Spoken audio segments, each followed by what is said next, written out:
তাই বুড়ি তাড়াতাড়ি পা চালাতে লাগলো। এমন সময় বুড়ি খেয়াল করলো কেউ যেন তার পেছনে পেছনে আসছে। কে কে রে আমার পিছু পিছু আসছে? আমি শাকচুন্নি। আমাকে তোর হাতের মাছটা দিয়ে যা।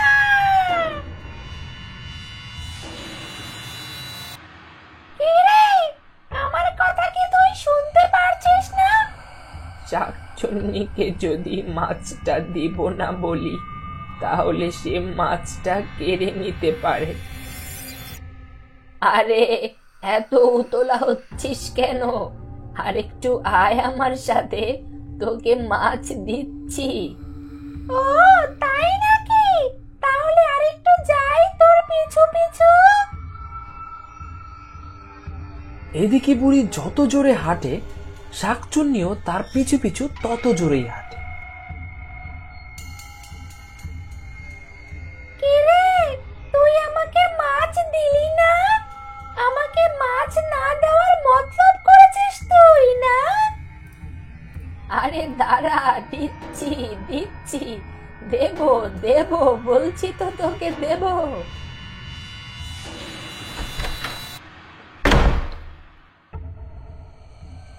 কিরে, মাছ না দিয়ে ঘরে ঢুকে পড়লি?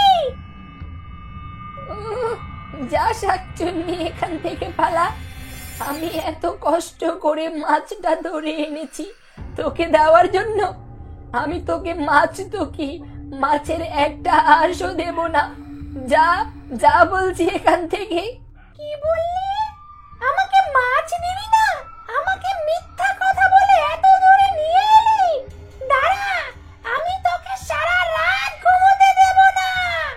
যতক্ষণ না তুই আমাকে মাছ দিচ্ছিস, আমি তোর দরজার গোড়া থেকে কোথাও যাব না।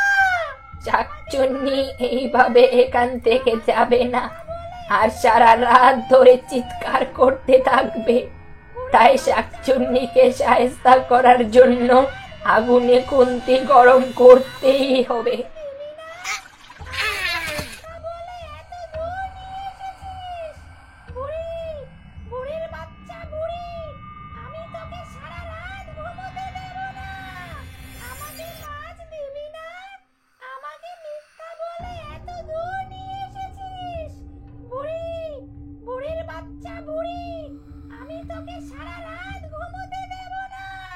ও, মাছ নিয়ে তবেই যাবি?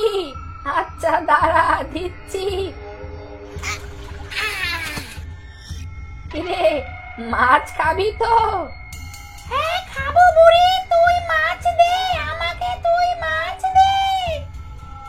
একটা শর্তে তোকে মাছ দেব, আমি কিন্তু ঘর থেকে বেরোতে পারবো না। তুই দেয়ালের উপর দিকে একটা ছোট ফুটো দেখতে পারছিস? হ্যাঁ হ্যাঁ দেখতে পাচ্ছি পাচ্ছি, তুই দে আমাকে মাছটা দে।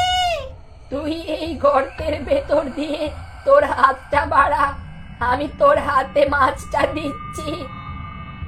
নে বুড়ি, হাতটা দিলাম, তুই আমাকে মাছটা দে, এখন আমাকে মাছটা দে। এই নে তোর মাছ, খা এখন বেশি করে। আরে বাবা রে, গেলাম গেলাম। ওরে বুড়ি, তুই আমার হাতে কি দিলি রে? ওরে আমার হাত পুড়ে গেল রে। আমার আর মাছ খাওয়ার দরকার নেই, মাছ খাওয়ার দরকার নেই, এখান থেকে পালাই রে। বুড়ি আমার হাত পুড়ে ফেলল রে, পালাই রে পালাই, বুড়ি আমাকে মেরে ফেলবে। খুব মাছ খাওয়ার ইচ্ছে না তোর? এবার দেখ মজা, এই যে তোর শিক্ষা হলো, আর কোনোদিন মাছ খাবার নাম নিবি না। এবার আমি মনের সুখে মাছ দিয়ে ভাত খাবো। আহা, কত খিদে পেয়েছে আমার, আর সহ্য হচ্ছে না।